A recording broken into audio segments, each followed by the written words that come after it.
Hello viewers, welcome to Rachel Bangla BD. সবার প্রথম আমরা র্যান্ডি অর্টন এবং কোডি রোডসের বিষয়ে কথা বলবো। একটা ম্যাসিভ টুইস্ট রেসেলমেনিয়ার আগে হতে পারে। আপনারা এই টুইস্টে দেখতে পারবেন হিল র্যান্ডি অর্টনের এগেইনস্টে কোডি রোডস তার টাইটেলটা ডিফেন্ড করতেছে।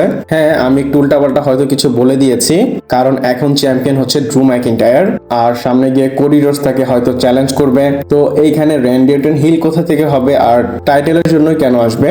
আপনাদের একটা পপুলার থিওরি বলি, আর এই থিওরি আপডেটের পরে এসেছে, আর আপডেটটা দেওয়া হয়েছিল বডি স্ল্যামের থেকে, এবং বডি স্ল্যামের কোডি হেপস বলেছে টুইস্ট এবং টার্ন হতে পারে কোডি, ড্রু, জেকাবের এবং র্যান্ডি অর্টনের মধ্যে। সে বোঝাতে চাচ্ছে যে স্টোরি চেঞ্জ হতে পারে। আর স্টোরি কেন চেঞ্জ হবে? রোমান রেইনস এবং সিএম পাঙ্ক তাদের স্ট্যান্ডার্ডস অনেক বেশি হাই করে ফেলেছে, এবং এই স্ট্যান্ডার্ডকে টাচ করতে হবে কোডি রোডসের। আর এই স্ট্যান্ডার্ডসে টাচ করলেই রেসেলমেনিয়া নাইট ওয়ানে সে মেইন ইভেন্ট করতে পারবে।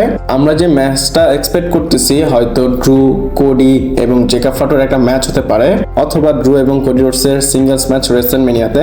সেটা রেসেলমেনিয়াতে হবে না, আমরা অলরেডি তাদের ম্যাচ দেখেছিও। আর ডাব্লিউডাব্লিউ রিম্যাচ রেসেলমেনিয়াতে করাবে না। এটার থেকে বেটার হবে এলিমিনেশন চেম্বারে তাদের ম্যাচ করাবে, এবং এলিমিনেশন চেম্বারে কোডি রোডস তার চ্যাম্পিয়নশিপটা মানে ড্রু থেকে জিতে যাবে, এবং সে আবার ডাব্লিউডাব্লিউ আন্ডারস্পিডেড চ্যাম্পিয়ন হবে। এবং এরপরে যে এলিমিনেশন চেম্বারটা হবে, ওই দিনই র্যান্ডি অর্টন এলিমিনেশন চেম্বার জিতবে। আর আপনারা জানেন এলিমিনেশন চেম্বার ম্যাচ জিতে যে তাকে টাইটেল অপরচুনিটি দেওয়া হয়। তো র্যান্ডি অর্টন যদি এলিমিনেশন চেম্বার ম্যাচ জিতে যায়, তাহলে রেসেলমেনিয়াতে সে টাইটেল অপরচুনিটির জন্য একটা ম্যাচ পাবে। আর আপনাদের মনে করিয়ে দিই, অর্টন কিন্তু ক্লিয়ারলি বলেছিল কোডি রোডস আমি তোমার টাইটেলের পেছনে আসতেছি। এটা কিন্তু আগে থেকে ডান করে রেখেছে ডাব্লিউডাব্লিউই। যদি র্যান্ডি অর্টন চেম্বার জিতে যায়, আপনারা ডেফিনেটলি এক্সপেক্ট করতে পারেন কোডি রোডসের সাথে তার ম্যাচ হবে। এবং আপনাদের আমি একটা আপডেট বলে দেই, র্যান্ডি অর্টনের একটা হিল টার্ন এক্সপেক্ট করতে পারেন রেসেলমেনিয়ার আগে। তো হিল র্যান্ডি অর্টন এবং কোডি রোডসের ম্যাচ আপনারা রেসেলমেনিয়াতে দেখতে পারেন। তো এখন আমরা কথা বলবো ড্রু ম্যাকিন্টায়ার এবং জেকাব ফাটুর কি হবে। আপনারা রেসেলমেনিয়াতে ড্রু ম্যাকিন্টায়ার এবং জেকাব ফাটুর সিঙ্গেলস ম্যাচ দেখতে পারেন। রেসেলমেনিয়াতে রোমান এবং পাঙ্ক, ড্রু এবং জেকাব, কোডি এবং অর্টন, স্যাচ রলিন্স যদি রিটার্ন করে ব্রন বেকারের সাথে ম্যাচ দেখতে পারবেন। Leave Morgan most likely Stephanie বেকারের এগেইনস্টে যাবে। তো আমরা রেসেলমেনিয়ার জন্য এই কার্ডগুলো দেখতে পাচ্ছি। আর আমি যে আপডেটটা বললাম বা থিওরি বললাম, এটার উপর আপনাদের কেমন টেক আমাকে অবশ্যই কমেন্ট করে জানাবেন। এরপর ব্রক লেসনারের বিষয়ে কথা বলবো। আর ব্রক লেসনারের ফ্যানদের কি এক্সপেক্ট করা উচিত ব্রক লেসনারের ম্যাচ রেসেলমেনিয়াতে ওবাফেমির এগেইনস্টে হবে?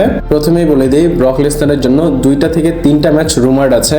প্রথম হচ্ছে লেসনার ভার্সেস গুন্থার, দ্বিতীয় হচ্ছে লেসনার ভার্সেস ওবাফেমি, এবং তৃতীয় হচ্ছে ব্রন বেকার ভার্সেস লেসনার। আপনারা ব্রক লেসনার এবং ব্রন বেকারের ম্যাচটা একদম রুল আউট করে দেন, এই ম্যাচটা এখন আর হবে না। লেসনার ভার্সেস গুন্থার অথবা লেসনার ভার্সেস ওবাফেমির ম্যাচ হতে পারে। আর আমি যদি আপডেটের কথা বলি, লেসনার এবং ওবাফেমির ম্যাচ হয়তো আপনারা রেসেলমেনিয়াতে দেখতে পারবেন না। এটা কেন? কারণ ডাব্লিউডাব্লিউ এখনো এদের ম্যাচটা লকড করেনি। আর এই আপডেটটা রেসলিং অবজারভার রেডিও থেকে এসেছে। আর ডেভ মেডিসন যেহেতু ক্লিয়ারলি বলেছে that's not 100%, by the way it could happen and I am not saying it's happening. সে বোঝাতে চাচ্ছে যে এমন না যে একদমই হবে না, কিন্তু ডাব্লিউডাব্লিউ এদের ম্যাচটা এখনো লক করেনি।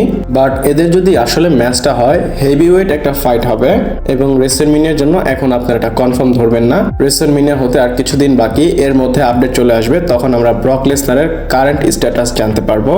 এরপর আবার ব্রক লেসনারের বিষয় বলবো, আর এটা একদম খুশি নিউজ।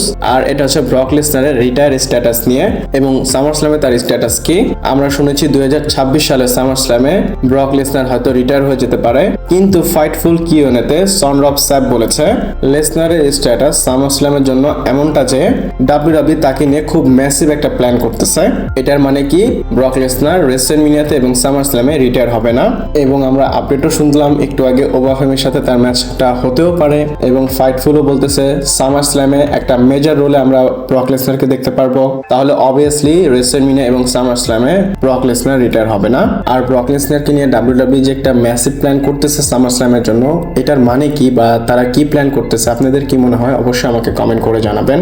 এরপর আমরা রোমান রেইনস এবং সিএম পাঙ্কের বিষয়ে কথা বলবো। আর প্রথমেই বলে দিই, রোমান রেইনস এবং সিএম পাঙ্কের সেগমেন্টটা খুবই ক্রেজি ছিল। আমার মানডে নাইট রতে এদের সেগমেন্টটা খুবই ভালো লেগেছে। করেছে এবং মান্নানের ট্রয়ের জন্য যে পোস্টটা করা হয়েছিল ইনস্টাগ্রামে, এটার ভিউ অনেক বেশি এসেছে। একটা সিম্পল প্রোমো সেগমেন্টে 10 ঘন্টার মধ্যে 10 মিলিয়ন ভিউ এসেছে। আমি জাস্ট প্রোমো সেগমেন্টের কথা বলতেছি, এখানে কোনো রিটার্ন হয়নি অথবা কোনো টাইটেল চেঞ্জ হয়নি, জাস্ট একটা ফেস অফ এবং একটা প্রোমো সেগমেন্ট হয়েছে এদের। আমি এখানে জাস্ট ইনস্টাগ্রামের কথা বলতেছি, যদি ইউটিউব, ফেসবুক বা আদার্স যে সোশ্যাল মিডিয়া প্ল্যাটফর্ম আছে সেটা কাউন্ট করা হয় আর অনেক বেশি হবে। আর এটা বলতে পারি রোমান রেইন্স এবং সিএম পাঙ্ক দুইজনই ভালো একটা হাইপ ক্রিয়েট করেছে রেসলম্যানিয়ার জন্য এবং আমি হোপ করতেছি বাকি যে ম্যাচ, বাকি যে ফিউড সেগুলো যেন এমন হয়। রোমান সিএম পাঙ্ক যেভাবে বিল্ড করেছে সেটা যদি রেসলম্যানিয়া পর্যন্ত কন্টিনিউ হয় তাহলে আপনারা মজাই মজা পাবেন। আর রেসলম্যানিয়াতে এদের ম্যাচ হলে তো রেসলম্যানিয়া গ্রেটেস্ট এমনিতেই হবে। তো রোমান এবং সিএম পাঙ্কের বিষয়ে আপনাদের কেমন টেক? আমার তো অনেক আমার হাইপ অনেক বেশি। আপনাদের টেক কেমন এবং হাইপ কেমন অবশ্যই আমাকে কমেন্ট করে জানাবেন। এরপর আমরা লিভ মর্গানের বিষয়ে কথা বলবো এবং ফ্যানরা ডিমান্ড করতেছে লিভ মর্গান রেসলম্যানিয়া 42 এর নাইট 1 এ যেন মেইন ইভেন্ট করে। আর যদি এমনটা হয় কোডি রোডস কিন্তু মেইন ইভেন্ট করতে পারবে না। আমরা সবাই জানি রোমান এবং সিএম পাঙ্কের ম্যাচটা নাইট 2 এর মেইন ইভেন্ট হবে। এমনিতে নাইট 1 কোডির জন্য খালি আছে, কিন্তু আমি আপনাদের রয়্যাল রাম্বল ম্যাচে নিয়ে যাব। যখন উইমেন্স রয়্যাল রাম্বল ম্যাচটা হচ্ছিল তখন শুরু হওয়ার আগে অ্যানাউন্স করা হয়েছিল যে উইমেন্স রয়্যাল রাম্বল ম্যাচটা জিতবে সে নাইট 1 এর মেইন ইভেন্ট করবে। স্পেসিফিকলি বলা হয়নি, কিন্তু নাইট 1 যে করবে এটা আমরা সবাই জানি। আর ফ্যানরা ডিমান্ড করতেছিল এই বছর যেন উইমেন্স যে কোনো একটা ম্যাচ মেইন ইভেন্ট করে রেসলম্যানিয়ার। আর যখন অ্যানাউন্সটা হয়েছে তারপর ফ্যানরা আরো বেশি চাচ্ছে লিভ মর্গান যেন মেইন ইভেন্ট করে।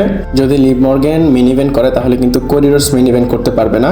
লিভ মর্গান বা উইমেন্স ডিভিশনের ম্যাচটা কি কোডি রোডসের থেকে উপরে হওয়া উচিত কিনা আপনারা কি মনে করেন আমাকে কমেন্ট করে জানাতে পারেন। আমি পার্সোনালি চাই লিভ মর্গান যেন রেসলম্যানিয়ার নাইট 1 মেইন ইভেন্ট করে এবং রোমান রেইন্স সিএম পাঙ্ক তারা দুজন যেন রেসলম্যানিয়ার নাইট 2 তে মেইন ইভেন্ট করে। এরপর জেউসের বিষয় বলবো। আর জেউস একটা লজিক্যাল কথা বলেছে। জেউসও তার ইনস্টাগ্রামে একটা পোস্ট করেছে এবং এই স্টোরি সে দিয়েছে। জেউসও বলতেছে আমার ফ্যামিলি তোমাদের জন্য এত কিছু করেছে কিন্তু তোমরা আমার ফ্যামিলিকে ডিজার্ভই করো না। আর এটা কেন? কারণ রোমান রেইন্স রয়্যাল রাম্বল জেতার পর যে হেডটা দেওয়া হচ্ছিল সেটার জন্য সেই কাজটা করেছে। আপনারা জানেন রোমান রেইন্স অবভিয়াসলি ক্রিটিসিজমের অ্যান্সার দিবে না। এই যে হেডটা করা হচ্ছে এটার অ্যান্সার জেউসও দিয়েছে। আর জেউসও এখন যে রিয়াকশনটা দিয়েছে আমি বলবো এটা ভ্যালিড। এরপর আমরা এজে স্টাইলের বিষয়ে কথা বলবো এবং এজে স্টাইল এক্সপেক্টেড আছে সে AEW তে চলে যাবে। আপনাদের একটা জিনিস আমি পয়েন্ট আউট করব, এজে স্টাইলের কেরিয়ার শেষ হয়েছে WWE থেকে এবং সে বলেছিল যে আমি WWE কেরিয়ার আমার লাস্ট ম্যাচ WWE তে করব এবং সে কখনোই বলেনি যে আমি রেসলিং থেকে রিটায়ার হয়ে যাচ্ছি। এজে স্টাইল একটা ট্রেডমার্ক ফাইল করেছে এবং এই ফেব্রুয়ারিতে তার ডিলটা এক্সপায়ার হবে এবং সে WWE থেকে অফার পায়নি, সেও নিজে রিনিউ করেনি। এই সব কিছু ইন্ডিকেট করতেছে WWE থেকে এজে স্টাইল হয়তো চলে যাবে এবং এক্সপেক্টেড আছে AEW, TNA এবং NJPW এবং শোনা যাচ্ছে AEW রেভেলেশন প্রিমিয়াম লাইভ ইভেন্টটা যখন হবে তখন হয়তো এজে স্টাইল সেই শোতে অ্যাপিয়ার হবে।